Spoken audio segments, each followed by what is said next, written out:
Good evening students, you are warm welcome on a Dask Libro. तो देखो 27 number का question दे रखा है केमिकल काइनेटिक्स का। कह रहा है H2O2 के प्रथम कोटि के विघटन को निम्न समीकरण द्वारा लिख सकते हैं। तो इसने ये देखो हमको समीकरण दिया हुआ है और ये जो समीकरण है इसको हम कंपेयर करके सॉल्व करेंगे। हम आरएनएस इक्वेशन के कंपेरिजन से यहाँ वैल्यूज़ फाइंड आउट करने की कोशिश करेंगे जो वैल्यूज ये हमसे चाहता है। ठीक है जी।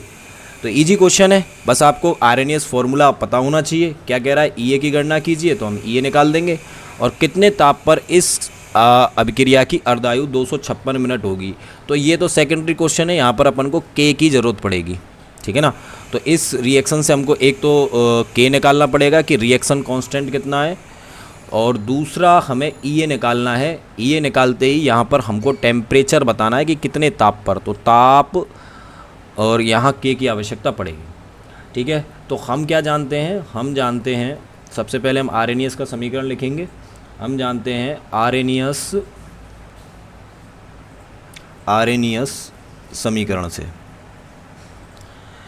के बराबर होता है ए की power minus E A upon R T. ठीक है जी। तो इसे मैं समीकरण एक कह दूं। अगर मैं इसको लॉगरिथम में कन्वर्ट करूं तो अपन क्या कहेंगे, इसको लॉग के equal to log A minus E A upon 2.303 R T. अब देखो दे इसने ये रखा है और हमारा जो आरएनएस का फॉर्मूला होता है, समीकरण होता है, वो ये होता है। अब देखो यहाँ से वैल्यूज़ निकालना कितना आसान है। ये इसने वैल्यूज़ दे रखी हैं 1.25 इंटू 10⁴ के अपॉन टी। ठीक है।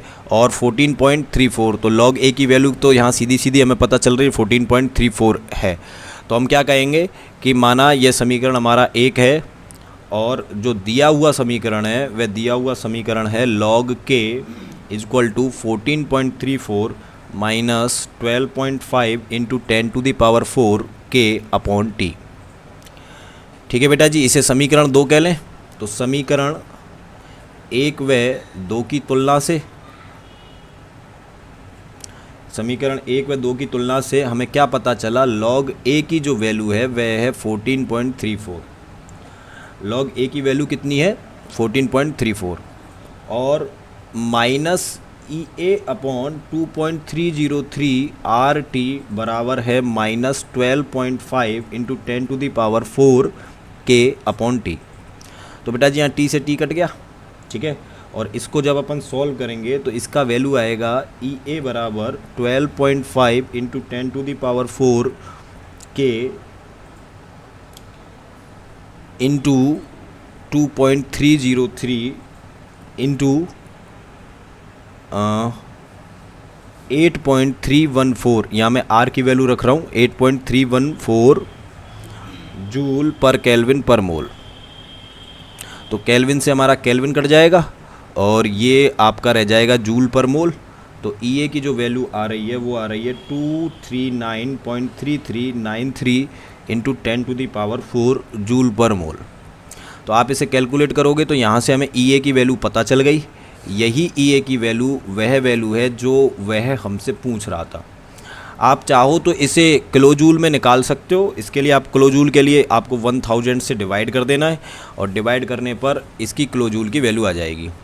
अब देखो हाफ जो रिएक्शन है उससे अपन जानते हैं टी हाफ बराबर होता है 0.693 अपॉन के। ठीक है। तो उसने टी हाफ हमको दिया हुआ था, टी हाफ कितना दे रखा था 256 मिनट। तो हम यहाँ से के पता कर लेंगे कि वेग स्थिरांक की वैल्यू कितनी है। तो के बराबर हो जाएगा 0.693 अपॉन टी हाफ। बोलो जी 1 सेकेंड, कितना हो जाएगा टी हाफ।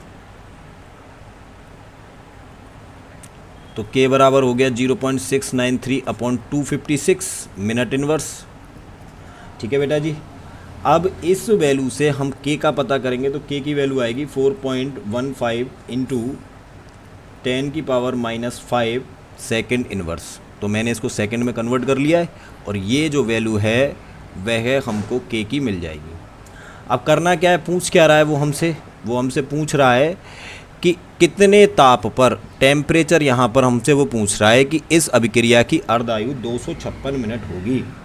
ठीक है। तो हमको इक्वेशन क्या दी हुई है, इक्वेशन उसने ये वाली दी हुई है, तो हम क्या कहेंगे कि भाई साहब समीकरण 2 से आप ही ने कहा था कि log k बराबर है 14.34 माइनस 1.25 इंटू 10⁴ k बटा टी। यहाँ k केल्विन को रिप्रेजेंट कर रहा है।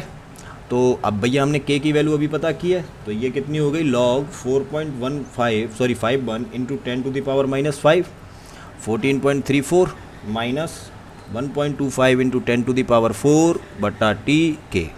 ठीक है जी। तो जब log की इस इक्वेशन को सॉल्व करेंगे तो यहाँ पर वैल्यू आएगी -4.346। अच्छा, log को कैसे निकाला जाए, log को कैसे कन्वर्ट किया जाए, इसके ऊपर हमने एक अलग से वीडियो बना रखा है, वो मैं पिन कर दूंगा या फिर डिस्क्रिप्शन बॉक्स में डाल दूंगा। तो वहाँ से आप log को विदाउट टेबल चेंज, यहाँ देखिए अब आगे क्या होगा, इक्वल टू 14.34 माइनस 1.25 इंटू 10⁻⁻4 बटा टी के।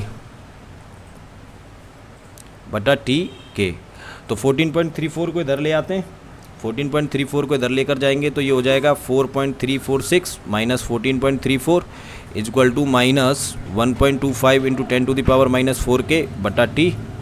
तो ये हमारा वैल्यू हो गई 18.686 और टी को मैं यहाँ इधर मल्टीप्लाई कर रहा हूँ इक्वल टू 1.25 इंटू 10⁻⁻4 के। तो टी बराबर हो गया 1.25 इंटू 10⁻4 डिवाइडेड बाई 18.686 के, और टेम्परेचर जो हमारा आया इस रिएक्शन में वो आया 668.95 केल्विन। यही हमारा आंसर है। तो बेटा जी हमारी जो अप्रोच इस क्वेश्चन में रहनी चाहिए या ऐसे क्वेश्चन में रहनी चाहिए जहाँ पर भी वो कंपैरिजन करवा रहा है, तो हमें पहले इस क्वेश्चन के अंदर ये देखनी है कि सूटेबल फार्मूला कौन सा है जिसके द्वारा हम इसे कंपेयर करेंगे। जैसे यहाँ पर हमने आरएनएस का फार्मूला यूज़ किया, जो कि आप सब जानते हो, आप सब पढ़ चुके हो कि आरएनएस का फार्मूला क्या होता है। तो हमने आरएनएस का फार्मूला यूज़ किया, आरएनएस का फार्मूला यूज़ करने के बाद में कंपैरिजन कर लिया, और कंपैरिजन करके नहीं हमने ईए निकाल दिया। ईए के बाद में उसने हमको हाफ लाइफ दे ही रखी थी टी हाफ, यहाँ से हमने के की वैल्यू पता कर ली। रिएक्शन कांस्टेंट की वैल्यू को हमने इसी इक्वेशन में रख दिया, जो कि आफ्टर यूजिंग लॉगरिथम ये बन जाती है। ठीक है ना। तो ये इसने पहले से ही दे रखी थी, डाटा इसमें गिवन था, तो हमने यहाँ के की वैल्यू रखी, के की वैल्यू रख करके नहीं हमने यहाँ पर टेम्परेचर को फाइंड आउट कर लिया। ठीक है, इजी क्वेश्चन था। मिलते हैं आपसे नेक्स्ट वीडियो में, तब तक चैनल को सब्सक्राइब कीजिए, लाइक कीजिए और मस्त रहिए।